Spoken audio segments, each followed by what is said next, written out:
the land at Wythenshawe for the development of this new estate in 1924. It was at the time Europe's largest housing estate. Its population grew from 5,500 people in 1921, it was basically a glorified village, to 27,000 people in 1934. And it became a huge inspiration for the development of new schools of civic design and urban planning. Indeed, universities like Manchester and Liverpool and Birmingham, the new civic universities of the industrial cities, began to set up new departments of urban planning, very much like the one that we're in at this very moment. And a key figure there, the most influential figure of those academic circles, was a man called Patrick Abercrombie, who was a professor of town planning at the School of Civic Design at University College London and in Liverpool. He went from Liverpool to London. Abercrombie was one of the members of the Council for the Protection of Rural England, and he's a big influence on the formation of this legislation for the restriction of urban development in 1935. He also goes on to plan many of the redevelopments of British cities after the Second World War. Yeah.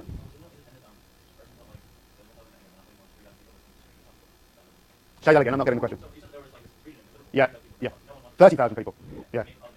I know, you think, but no, I mean, there was no physical space for it, because all they did was build tract housing. So there was actually, they used up all the space, and then there was nothing available. And there was regulations about local council regulations and all the rest of it. No, you think someone would make it go in. Great idea. You need to, go back to the future so you can pay off all your student loans.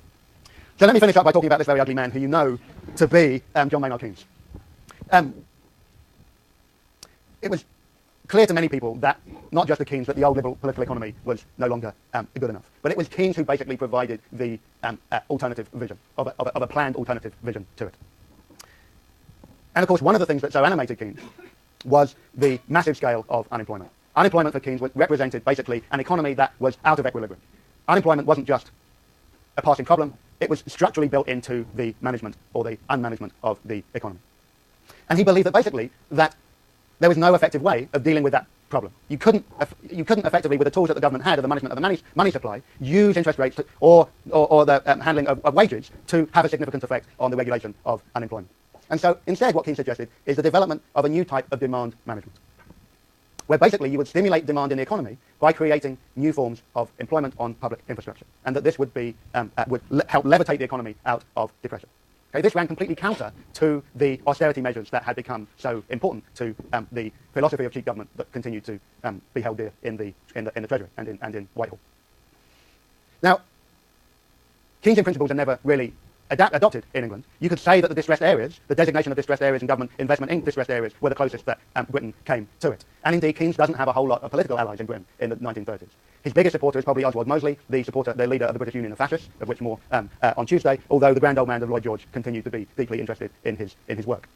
For Keynes, demand management was a way, and this is, I think, true of all of those people who embraced planning, or many of the people who embraced planning in the 1930s, it was a way of finding a middle path between capitalism and socialism. It was a way of trying to save capitalism from itself, bearing in mind that behind all of this is always the spectre of the Russian Revolution and the growth of the labour movement. The other key element of Keynes that I want to highlight for you today is that he's absolutely critical to this development of the idea of Britain having a new type of domestic economy. For Keynes, the empire wasn't enough to rescue the British economy. And indeed, he conceives of the British economy as quite separate from the broader empire. He's concerned with trying to conceive of that economy as a distinct national space with its own flows of trade, investment, and currency. And one of the things that happens that enables this new conception of a national economy to take shape in the 1920s and the 1930s is simply the acquisition of a lot more statistical information about the operation of the British economy.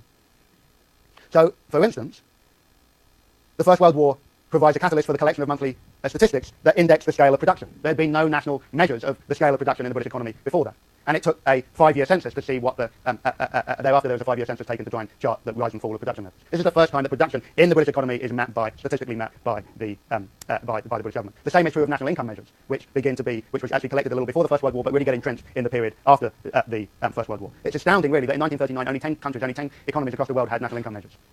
It's not until the post-1950s that they really become generalised. And the other thing is, of course, shares of world trade, which again begin to be collected in the 1940s at the same time.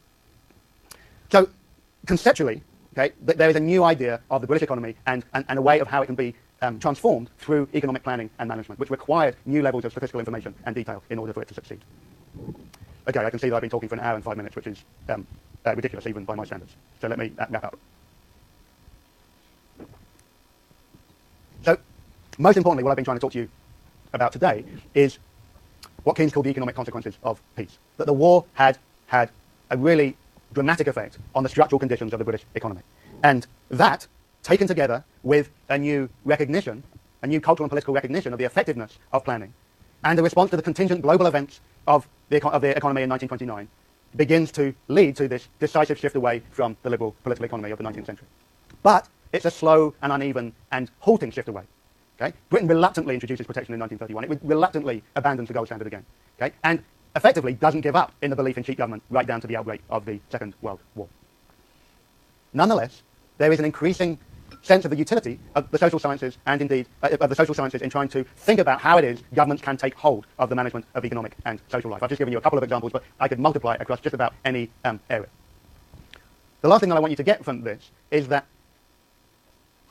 Britain in the 1920s and the 1930s is a pretty schizophrenic place.